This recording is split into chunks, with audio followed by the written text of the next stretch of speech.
Hey, it's your boy, Sergeant Hooked on Heroes, here to talk about Ohsama Sentai, King-Ohger, Episode 5. So we finally have gotten through the first 5 episodes. Not finally, as in it was a slog, because it wasn't. But we finally get introduced to all of our team members so far, right? So we first had clearly Gira. Gira's been all the way through, but Gira, then Yama, Himena. Last week was Kaguragi Dabowski. And now we have Rita, the judge of Gokhan, right? So that's where it's all set, and we get some really nice snow scenes in this episode, in episode 5. Some of it using the, what's it called? LED screen background thing. Some of it seems legitimate, real snow.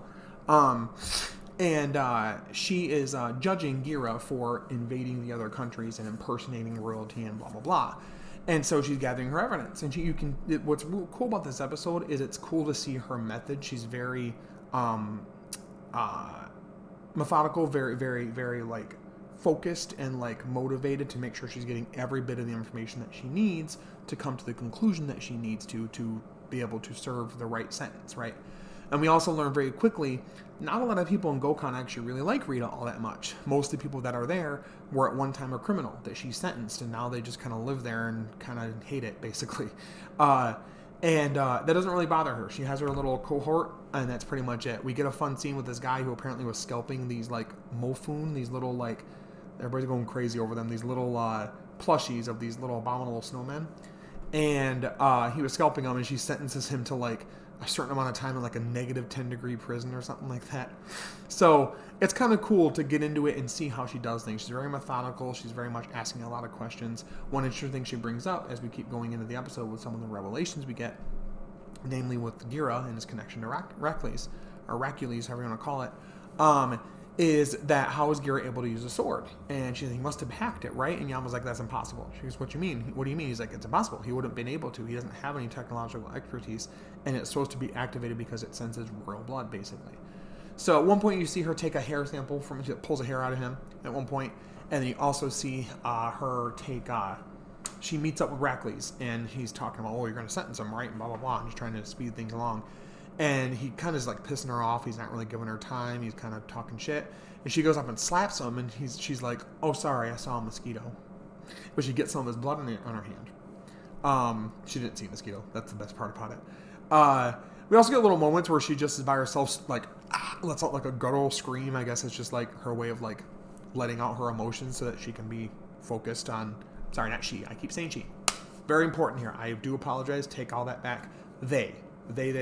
They do identify as gender non-binary. This has been completely confirmed multiple different places, multiple different sources.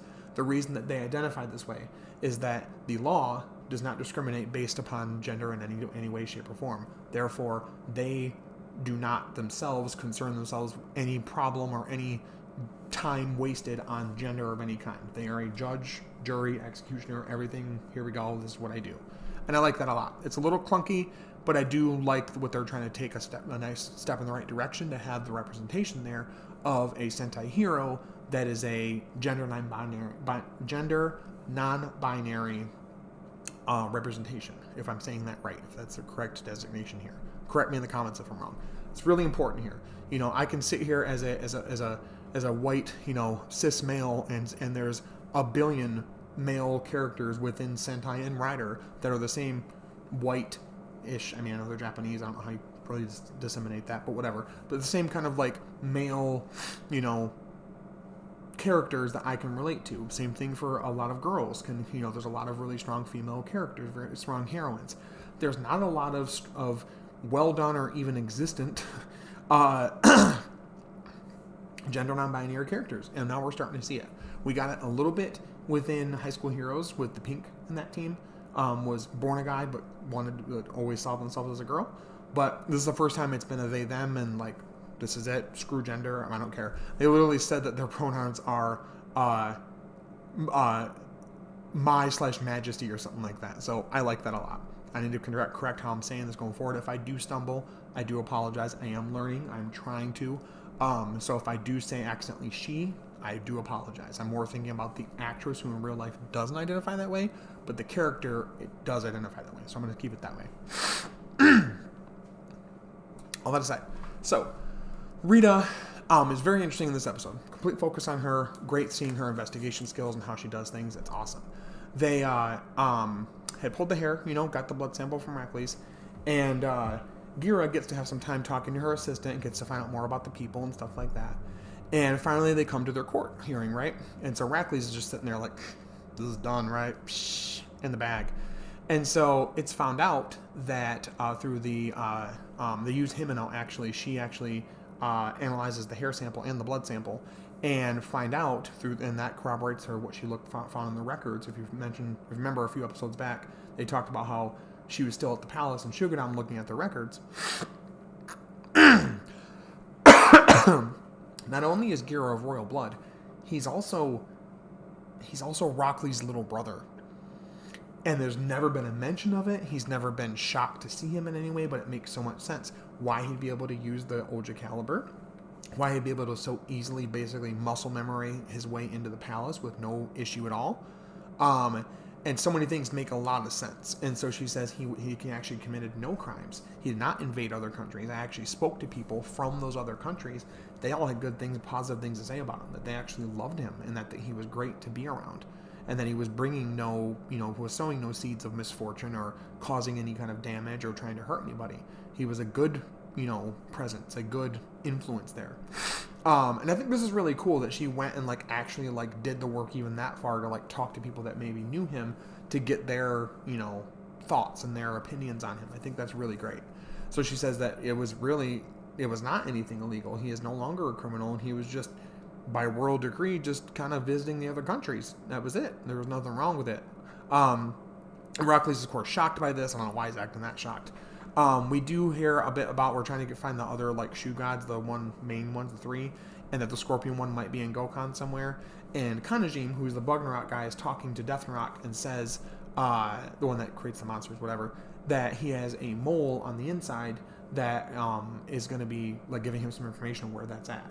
And it's funny because that happens, and right after that, at the trial, Rockley's is really surprising. You see behind him, one of his advisor people is oh fuck, I really fucked up. They knew something. We do get some little flashback things of young Rockley's and young Gira together, and they seem to have a decent relationship. So I want to know what exactly happened here, but we'll get to that in a minute. But that revelation happens. Bugnarok attacks, so we finally get the 5 transformed together.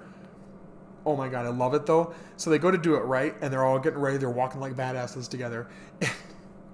Gira's in the middle, about to say "Ogai Buso" like he's supposed to transform, and he goes "Ogai Buso," and he gets kicked by Yama, kicks him out of his way, and then they transform together, and they have the fully formed King-Ohger with all of them helping to pilot and everything, and it's really great. It's a great fight against mech fight again. The mech fights are fantastic in this season.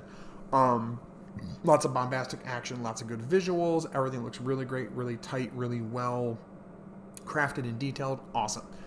We get a lot of really cool snow fights with them transformed, fighting the ground, the ground fights with the what's it called? The mooks, the minions. Really good stuff there. So we get to see some really good fight choreography there as well. But yeah, overall, really good episode. Pretty shocking. I always knew, not shocking-ish, I always knew there was something going on there. It's interesting that he's not only of royal blood, but he's actually Broccoli's younger brother, and why Broccoli's is so shocked by this. So I have a bit of a going theory. My one theory at first is that we've never seen the Bugnarok leader, Deathnarok, in the same exact place as Rockley's, and vice versa. So at one point I was like, oh, what if they're one and the same? What if he, right before he died, attached himself to Rockley's as a young kid, and has been gestating and forming within him, and leaves him to do his evil Bugnarok shit, and comes back and he's a darker influence on him, maybe even fudging up his memories so he doesn't quite remember Gira. And again, I think in that's not real, and that maybe he has some kind of influence on them or something. There's just got to be some reason why Rockley's would choose, other than just being absolutely greedy, power hungry, why he would act as though he never knew, he acted like he never knew he had a younger brother.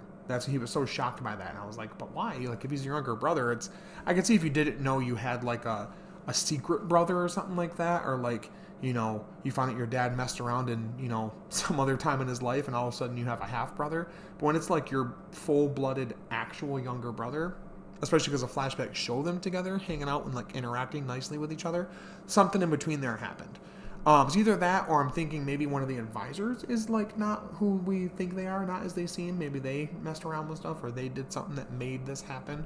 But there's something else going on here. I think that he'll stay a dickhead for a long time, but I think there'll be some kind of break in him, some kind of break of a control over him, that somebody in the Ragnarok of some sort, or his advisors, if they're not really human, whatever they are, has some kind of like influence over him. I kind of compare it to Lord of the Rings, right? So in the second movie, when they get to Rohan and all that, and the one king is like all decrepit and bleh, and then there's the Grim Wormtongue is there, and then Gandalf gets there and knocks out Saruman out of his body, and it like instantly like heals the guy and makes him feel better, and he can talk better. Same thing. I think in some way he's being like darkly influenced in some way by the Ragnarok. I don't think he's entirely Ragnarok and that's it, and there's no Rockleys at all.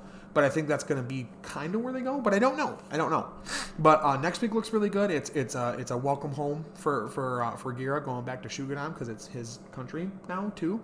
And it shows Rockley's not too happy about it really that much, and him pulling out his own Ohja Caliber, the Ohja Caliber 0, which looks just like the original, the normal Ohja Calibers, but it's gold, and on the handle, instead of the switches that have all the normal 5 shoe gods on it, it has the 3 like ultra shoe gods, whatever they're called, the scorpion, the Kabuto beetle thing, and the grasshopper or whatever it is, has those 3 on it, and that makes Okuagata Ohja, which is his like silver Kuwagata Ohja form that he has.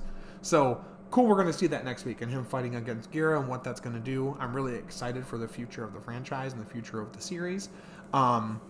I think it was a really good episode, really great dialogue pieces, really good moments between the characters. I think it was great to see how Rita operates and how she has her little moments of being serious and doing her thing, and her moments where she can kind of let down and let out her emotions and move on. And seeing how meticulous he was great. She did not miss a single detail, and honestly, it kind of reminded me of Ace and Geats, how he's so detail-oriented and like picking up on so many things when it looks like he may not think that he is. He really is. Same thing with Rita, and I really appreciated that. But I really like it. Like I said, it's a really unique series. It's not as zany as clearly as Down Brothers and Zenkaigen were. It's a bit more seriousness in there, but there is still time for jokes and fun times and things like that. And I guess, of course, I always get a huge kick out of it, like I'm a fucking child seeing the full team transform together for the first time. Even though Gira got kind of bullied by Yanma as they tried to do it, it was still cool and entertaining. So anyway, pretty great episode. If I had to score it, probably a strong 9 out of 10. Just because I want to see where things will kind of go from here. And I like that so early on we're getting Rockley's revealing himself fully as a dickhead and being this anti-hero. But yeah, I really enjoyed it. I really did. As far as content this week, it'll be this review and then also my review for Geats, 29. And then the podcast, we're going to be talking about, with Christian Antoine, how heroics are presented within Tokusatsu.